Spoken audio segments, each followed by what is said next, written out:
Black Skull broadcast, because even the darkest stories deserve a bright punchline.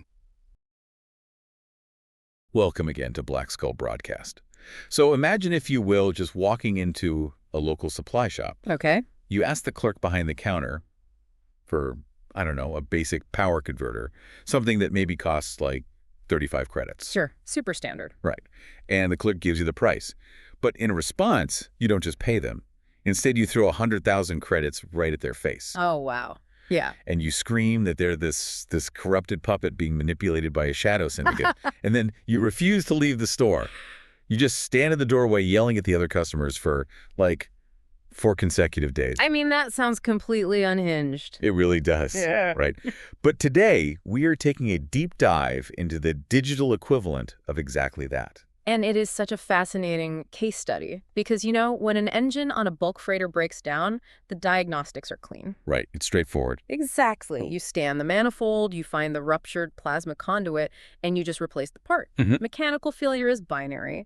But when you step onto the public HallNet forums, specifically the trade hubs, where fortunes are literally made and lost in a keystroke, the diagnostic landscape of sentient behavior is just completely murky.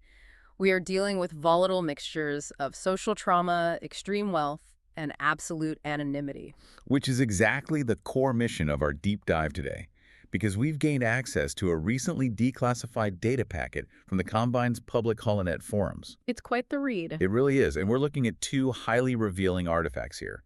The first is a raw, chaotic, just completely unfiltered public comm thread from the Trade Federation Market Network, the TFM. Yeah, the digital cantina brawl itself. Exactly. And the second artifact is a brilliant clinical psychological assessment of that exact comm thread. It was conducted by a behavioral analyst named Dr. Elias Vane. And Dr. Vane is an incredibly sharp analytical mind. I mean, what he accomplishes with this report is really nothing short of masterful. He really breaks it down. He does. He takes what initially appears to be just this messy, standard HoloNet shouting match, and he puts it under a sociological and psychological microscope. Right. And I want to make sure you, listening right now, truly understand the stakes of the environment we're discussing today. Because we aren't talking about galactic conquests here. No, not at all. We aren't talking about massive fleet armadas or the fate of planetary governments. This is the cutthroat, hyper-social, fiercely independent world of logistics haulers. Yeah, the day-to-day grind. Exactly. We're talking about moving shipments of Bacta to Malastair. We're talking about the fragile, easily bruised egos of independent merchants who navigate these digital trade hubs every single day. And their reputations are everything. Right. So today, we are unpacking how a ridiculously simple request for a shipping, quote, spiraled into a massive, multi-day psychological meltdown, one that completely exposed the raw social dynamics of this entire trading community. The stakes seem almost, comically low on the surface. I mean, it's just a transaction. But the psychological stakes for the individuals involved are astronomical. They really are. This data packet is honestly a masterclass in how minds invent conflict entirely out of thin air when their personal identities require that conflict to survive. So I want to start at the very beginning, the inciting incident, the spark that ignited this massive HoloNet firestorm. Let's hear it. Because the origins of this conflict are almost painfully mundane. We have this trader named YOH ASAKURA, and he sends a private comm message to a logistics boss named Dak Kane. Right. Dak Kane. Yeah. Now, from what I understand reading the background files, Dak Kane is a known entity. He runs a tight operation, he's well regarded in economic circles, and he specializes in heavy logistics and trade. He's a professional. He moves volume. Exactly. So YOH messages Dak, and the opening of this message is, well, let me just read it. YOH says, Hi, Dak Kane. We need 1,000 Bacta refills, but they need to be delivered to Malastair. Do you offer a paid transport service for the items you sell? Which is a perfectly standard opening for a logistics request. Totally normal. Right. There is absolutely no hostility or irregularity in that first sentence at all. But then, and I'm looking at the very next paragraph of this initial unprompted message, before Dak has even had a chance to reply to the, quote, request, YOH just goes completely off the rails. He really does. He volunteers this massive defensive wall of text. YOH writes, also, don't pay attention to what a few idiots say about me. Everyone who actually knows what happened regarding the middle issue knows that my problem is not about using a middle or not, but about these simps trying to impose their own will on others. We should probably clarify for the listener what a middle is in this context. Oh, right. Yeah, go ahead. He's referring to a middleman or an escrow agent, which, is a very standard precaution used in high-value holonet trades to prevent scams. One party holds the credits, the other holds the goods, the middleman verifies and releases them. Right. But the crazy thing is, Dak didn't ask about an escrow agent. No, not at all. Dak hasn't said a single word yet. Yo is just volunteering all this baggage. And he continues, saying, otherwise, I have no issue with using a middle. But no one can attempt social bullying just because someone doesn't do what they want. It's just wild. He goes on. And if they do, they end up dealing with people like me, just like they have so far. As you can see, they've been told off plenty, and they can't even speak up now. Anyway, let's handle this back to refill deal together, please. I mean, it is a breathtaking lack of social calibration. It really is. Like, who says that? If you analyze the structure of that message, Yo is effectively walking into a business negotiation and preemptively barricading a door that no one was trying to open. Right. He's introducing a completely unrelated personal grievance into a sterile transaction. It's baffling. So how does a high-volume logistics boss even handle a message like that? Because honestly, if I get that calm, I'm immediately blocking the sender. I just wouldn't want the headache. Yeah, and that's where Dak Kane's pragmatism really comes in. Dak is preparing to log off his terminal for the day. He sees this wall of unsolicited drama, and he makes a calculated business decision. Which is to just ignore it. Exactly. To completely ignore the emotional baggage, he strips the communication down to its purely transactional elements. So Dak replies, 1,000 refills, 20-meter delivery to Malastare entry point, and he notes the quote, does not cover sublight or delivery planet side at 15 meters.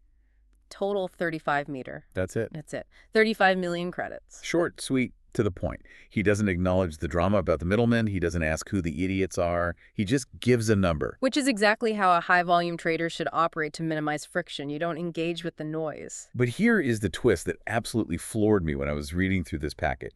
Yo receives this standard 35 million credit quote, and Yo's response is to wire Dak Kane 100 million credits. Massively overpaying. I mean, nearly triple the requested amount.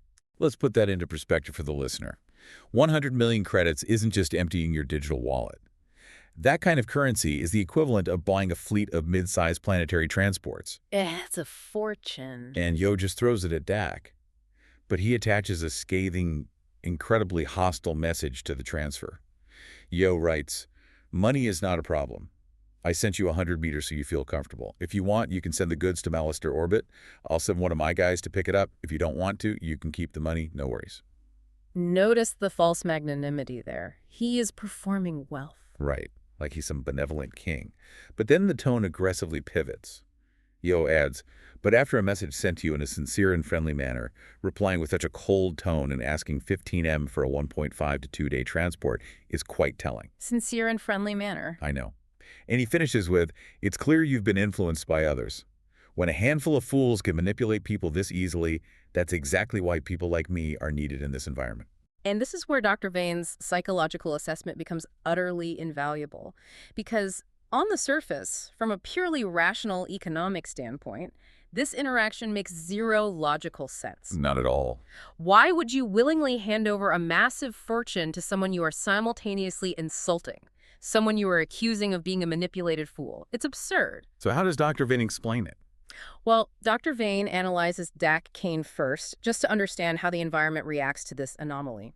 In his report, Vane classifies Dak's presenting behavioral pattern as, quote, socially dominant, pragmatic, emotionally regulated, and highly aware of community reputation structures. Which I suppose explains Dak's next move. Yeah. Because Dak doesn't take the bait. He doesn't jump into a screaming match over the comms to defend his honor. No, he doesn't need to. He sends a final reply that is just ice cold. Dak essentially says, you asked for a quote and got one. I'm busy in real life, so you got a quote short and sweet. Right. And he says, when I get to a terminal, I will return your money. I don't need your business, attitude, nor ego over some drama you stirred. But wait, here's the part I don't fully understand. Dak doesn't just return the money to Yo. Yeah. The brilliant part. He takes that 100 million credits and distributes it directly to his own transport pilots as a random bonus. Why do that? Like, if you want to cut ties, why not just wire it back to Yo's account and wash your hands of it? Because returning it directly to Yo completes the transactional loop on Yo's terms. It allows Yo to feel that he dictated the flow of the interaction. Oh, I see. By giving the money to his pilots, Dak accomplishes two distinct things. First, he demonstrates that Yo's vast wealth has absolutely no leverage over him. He treats 100 million credits like pocket change to be dispersed to the crew. Wow. Yeah. And second, he completely short-circuits Yo's narrative. Yo wanted to be the generous benefactor dealing with a cold merchant. Dak turns the credits into a weapon of dismissal. That is brutal. And then Dak takes the ultimate step. He takes the entire private chat log and posts it publicly on the TFM Holonet forums. Exposing the whole thing. He publicly bans Yo from all his trade shops and vendors, warning the rest of the galaxy's trading community about him. But isn't that an escalation? Why make it public if Dak's goal is to minimize friction?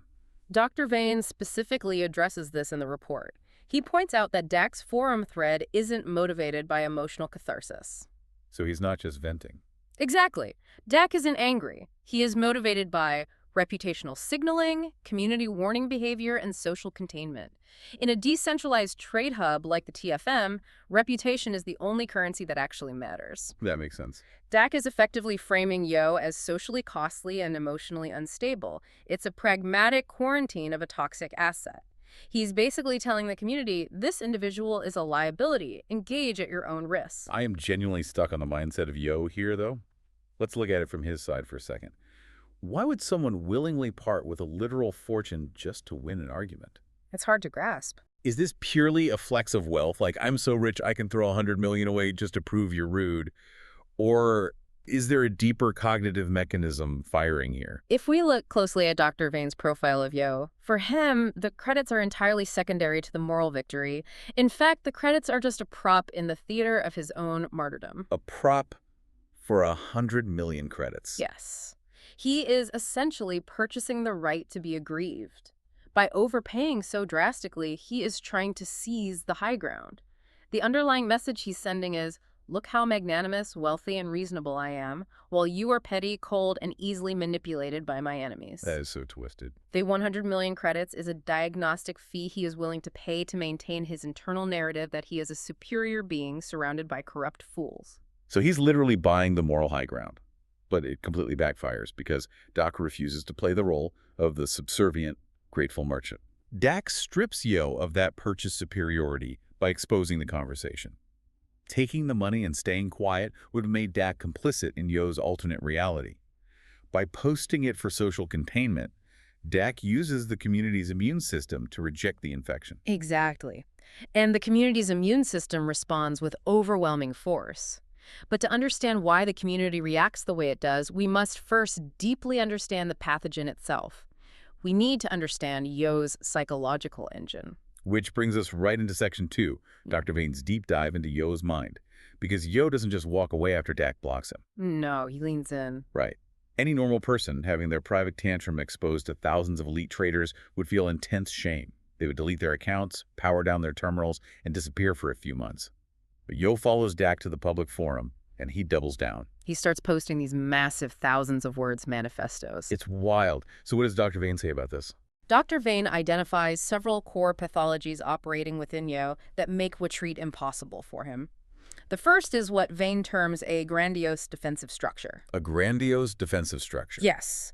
Yo consistently, almost aggressively, frames himself as morally superior, uniquely perceptive, and the only individual brave enough to resist a corrupt collective. And we see that everywhere in his forum posts. Yeah. Yo literally claims that's exactly why people like me are needed in this environment, framing himself as this, galactic savior for logistics. Delusions of grandeur. He brags constantly about his flawless trade record, claiming there isn't a single person who has traded with me and left unsatisfied.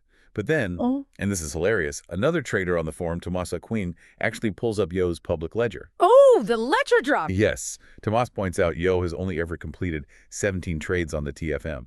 17? I mean, some of these haulers do 17 trades before their morning calf. Yeah, it's a remarkably low number for someone claiming to be a titan of industry. But what's fascinating about the grandiose defensive structure is how it processes objective reality. What do you mean? When confronted with the hard data, the number 17 Yo doesn't experience a moment of humility. The grandiosity doesn't puncture. He doesn't back down. Not at all. Instead, his brain immediately pivots and reframes the data.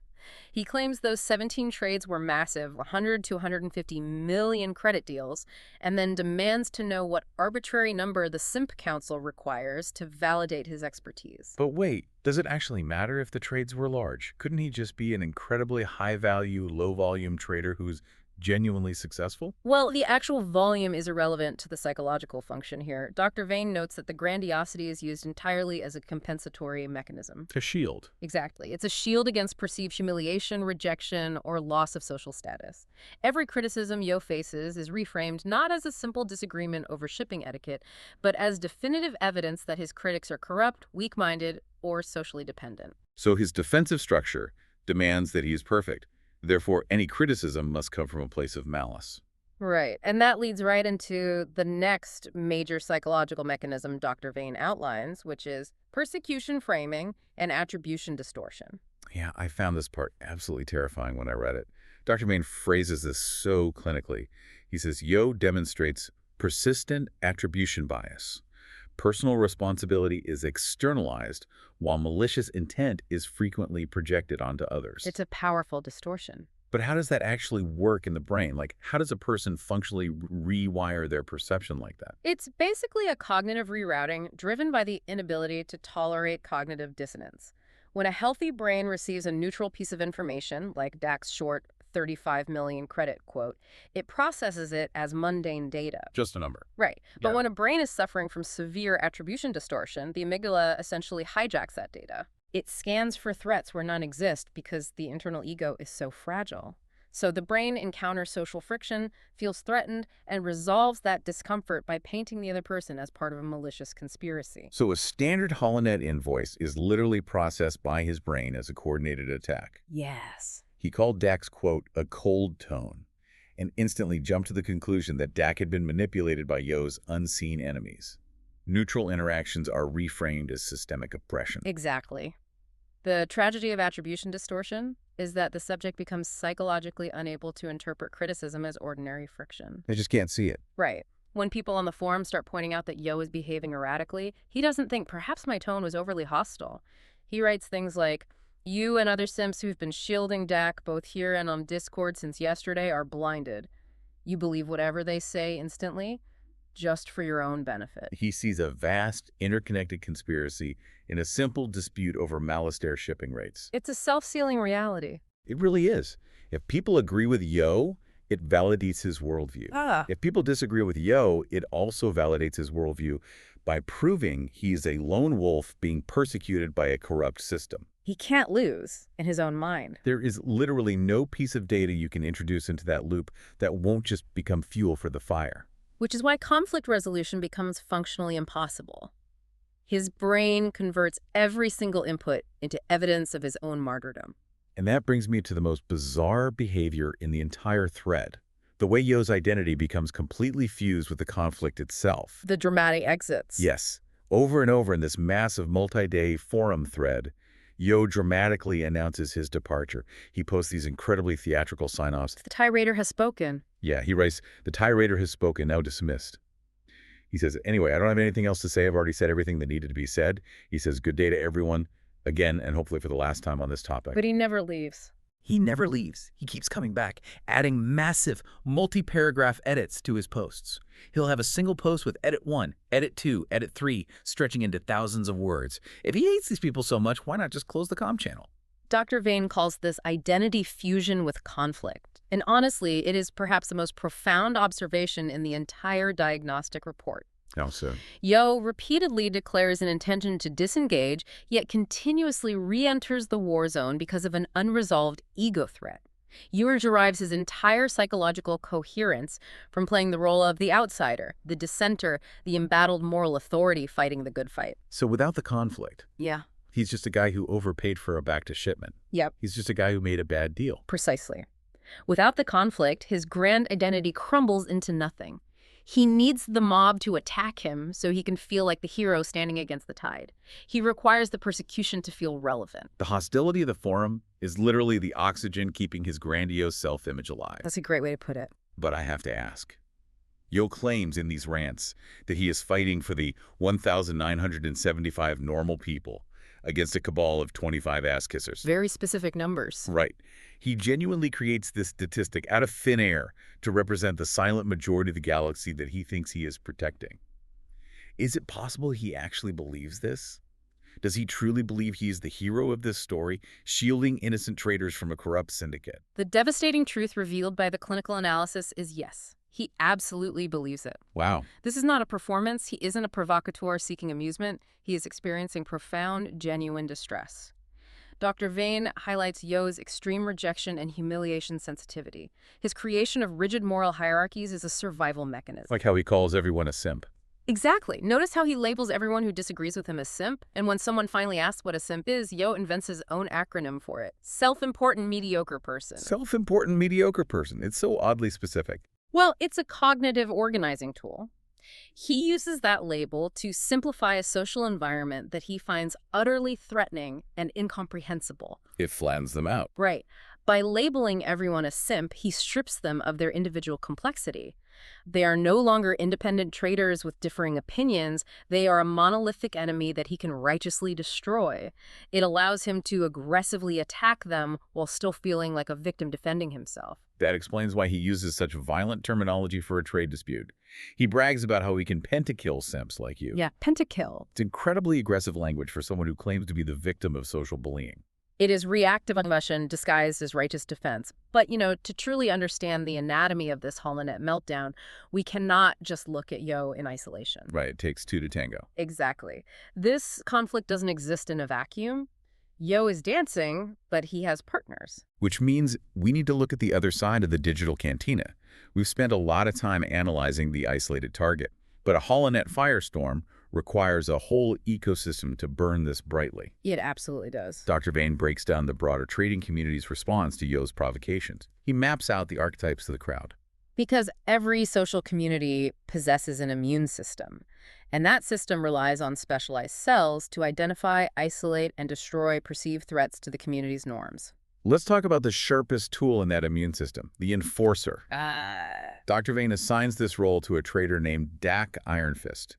Vane classifies Dak as the socially aggressive enforcer archetype. Dak isn't there to debate the nuances of logistics pricing or escrow middlemen. No, Dak is there to systematically dismantle YOH's social standing. So how does he do it? Well, Dak's primary weapons, according to the psychological report, are sarcasm, caricature, humor-based delegitimization, and audience-oriented mockery. Dak understands that you cannot defeat a grandiose delusion with logic. Logic doesn't work on you. Exactly. So Dak doesn't argue with YOH's points. He makes YOH's points look utterly absurd to the rest of the spectators. I want to read how Dak does this, because it is just devastatingly effective. Dak summarizes the entire multi-million credit trade dispute in a single mocking soundbite. It's brilliant. In Dak post. This whole trade basically went like this. Yo! Hey, Dak, how much for Bacta? Dak, 35 mil total. Yo, how dare you not give me the proper greeting of the day? Your price is too high. Here's 100 meter for nothing instead. It's a brutal distillation. It strips away all of YOH's verbose justifications about morality and middlemen, exposing the sheer irrationality of the core action. But Dak doesn't stop there. Later in the thread, YOH is spiraling.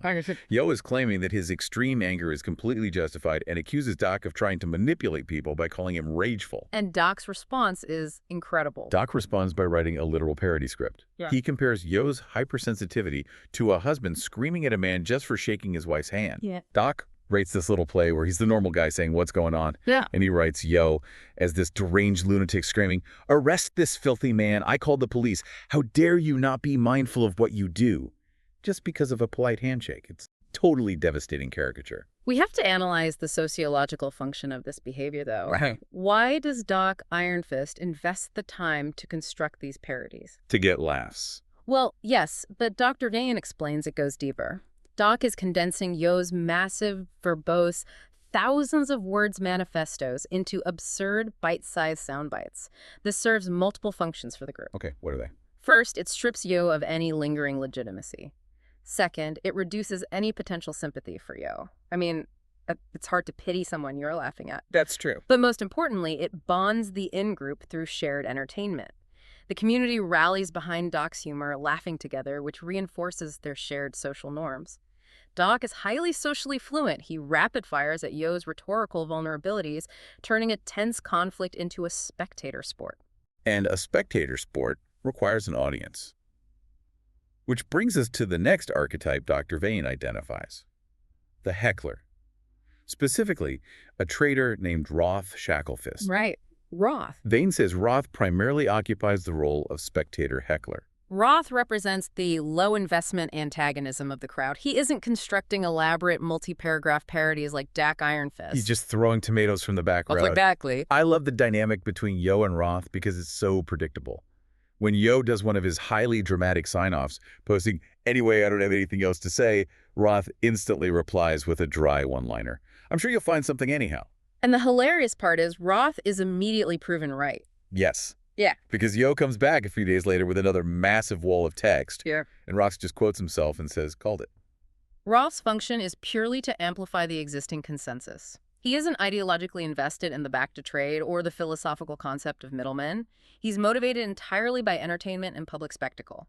And this highlights what Dr. Vane identifies as the public humiliation dynamic. Let's walk through this dynamic because Dr. Vane outlines a very specific 6-step escalation cycle for this kind of holonet conflict. Okay, break it down. Step 1.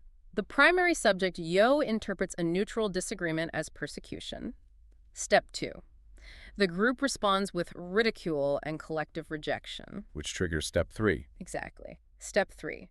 YOH interprets this group ridicule as definitive proof of his systemic hostility theory. He thinks, aha, the syndicate is attacking me just like I predicted. So it reinforces his delusion. Right. Then step 4. Emotional escalation intensifies on YOH's end. His posts get longer and more erratic. Step 5. The group increasingly reframes YOH not as a threat, but as irrational and highly entertaining. And finally, step 6. The mockery escalates even further. And as Dr. Vane notes, over time, the conflict completely ceases to be about the original back-to-trade disagreement. The 35 million credits are forgotten. The logistics of Alistair are forgotten.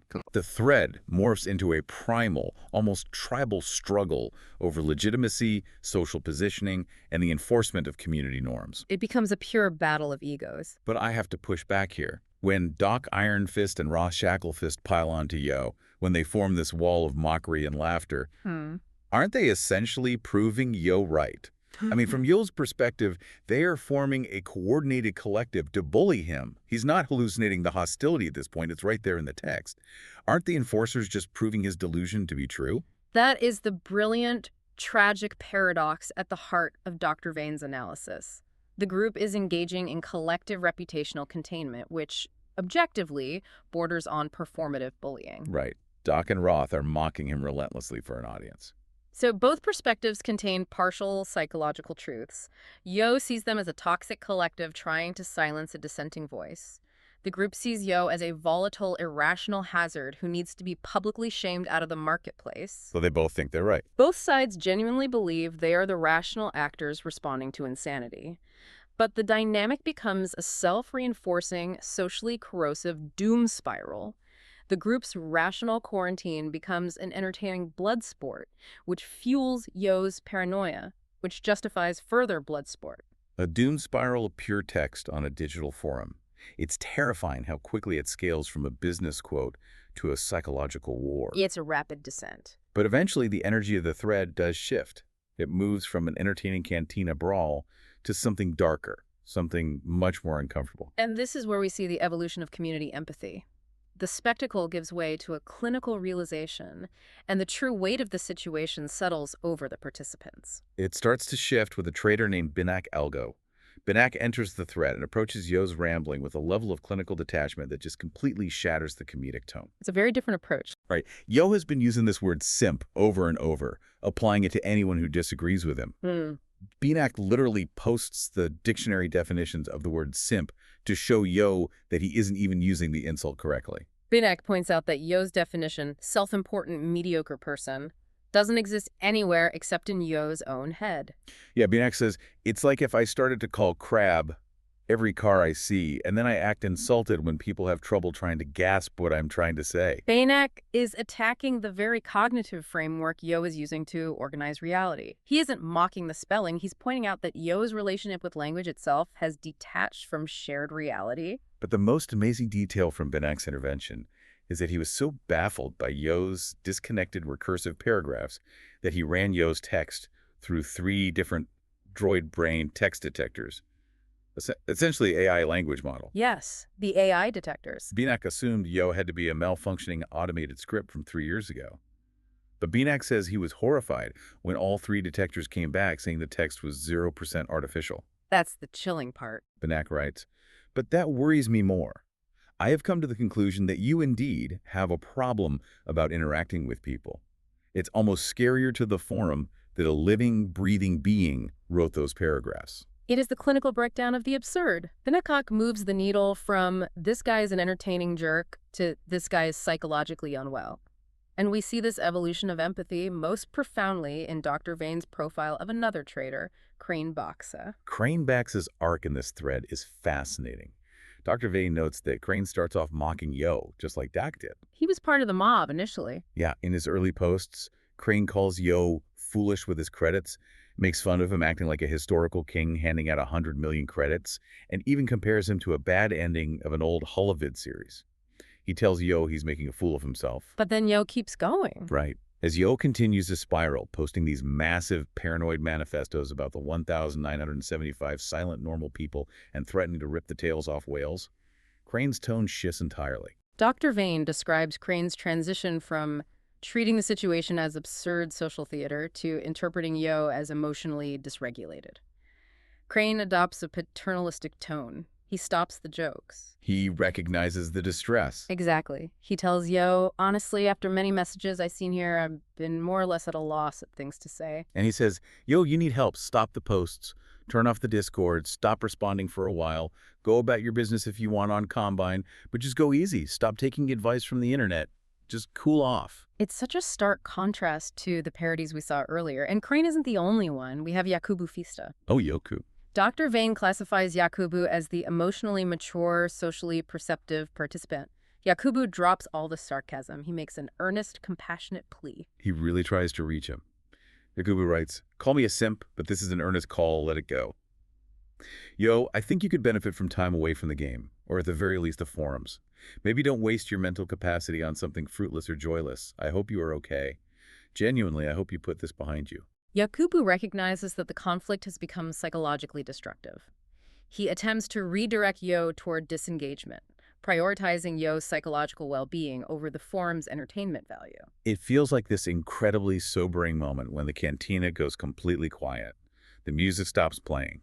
Everyone stops laughing and suddenly realizes that the guy screaming in the corner isn't just drunk and funny. He's genuinely unwell, and the crowd has been poking him with sticks for 3 days. It's an uncomfortable realization. But my question is, does this empathy actually reach Yo? Does Crane's advice or Yakubu's genuine concern penetrate those grandiose defensive shields? Can you save someone from their own attribution distortion just by being nice to them? Tragically, no. And Dr. Vane's analysis predicts exactly why this intervention fails. Why does it fail? We have to analyze Yo's inability to accept this empathy. For a personality structure reliant on grandiose defenses and persecution framing, receiving pity from the very people he has classified as inferior simps is the ultimate ego threat. Wait, why is pity a threat? Shouldn't he feel relieved that they are backing off? No, because pity is worse than anger. Anger validates him as a formidable threat. When Dak Iron Fist attacks him, it validates Yo's identity as a powerful tirade who pentakills his enemies. Oh, I see. It proves he's dangerous. Exactly. It proves he is dangerous enough to warrant a coordinated attack. Pity invalidates that entire identity. Pity suggests he is broken, weak, and in need of help from the very corrupt collective he claims to be superior to. That makes total sense. So Yo's system violently rejects the empathy. He doubles down, telling them to stop biting their lips, accusing them of hiding behind harmless lies, and promising to watch with amusement as they expose their pathetic personalities. He cannot accept the life preserver because he fundamentally refuses to admit he's drowning. It's incredibly bleak when you look at it that way. He is completely trapped inside his own armor, sealing himself off from the only people offering him a way out. He He built his own cage. He really did. We've traced this entire saga from a simple 35 million credit quote for Bacta transport, through a baffling 100 million credit insult, into a diagnostic breakdown of the enforcers and hecklers, and finally into this sobering realization of digital pathology. It's a lot to take in. It is. I want to bring all these threads together using the final addendum to Dr. Vane's report. Yes, Dr. Vane's personal addendum is haunting. It synthesizes the entire tragedy of prolonged conflict on the HoloNet. He writes that prolonged social conflict rarely produces clarity in the individuals participating within it. More often, it produces profound distortion. Yeah. One side begins to see enemies everywhere, the other begins to see a caricature instead of a person. That line gave me chills. It perfectly summarizes YOH seeing a massive syndicate conspiracy in a standard shipping invoice, and the forum seeing YOH as nothing more than a dancing jester to be mocked for entertainment. Dr. Vane points out that over time, both sides become trapped inside roles they no longer know how to leave. The most fascinating and destructive aspect of this case wasn't the initial hostility over the middleman. Yeah, that was just a spark. It was how rapidly every single participant became emotionally dependent on the continuation of the conflict. The enforcers sought entertainment and in-group bonding. The target sought vindication and a righteous identity. But almost no one sought actual understanding. Ultimately, Dr. Vane concludes that all parties involved became reflections of the same underlying dynamic they claimed to oppose. The forum claimed to oppose YOH's toxicity, but they became a toxic, mocking mob to contain him. A mirror reflecting a mirror. YOH claimed to oppose social bullying, but he engaged in relentless verbal abuse and massive generalizations to fight them. It is the ultimate cautionary tale of the HoloNet. When you engage in these digital arenas, you risk becoming the very monster you are trying to slay simply because the engagement itself becomes addictive. The conflict rewires your neurology until you cannot survive without it. Which brings me to a final thought for you, the listener. The next time you find yourself logging on to the HoloNet, checking your trade terminal, and you feel yourself getting pulled into an escalating war of words over a mundane transaction. Or a minor difference of opinion regarding shipping lanes to Malastare. Right. Ask yourself a hard question. Are you actually defending a vital principle? Or have you, like the traders in this declassified data packet, just become addicted to the identity that the conflict provides you? Who are you really when the comm channel goes silent? A profound question to take with us into the trade lanes. Remember, that diagnostic scanner might easily find a ruptured plasma conduit on your freighter, but it can't tell you when your own perceptions have started to crack. Keep your shields up, keep your diagnostics internal, and keep your minds open out there on the trade routes. Until next time.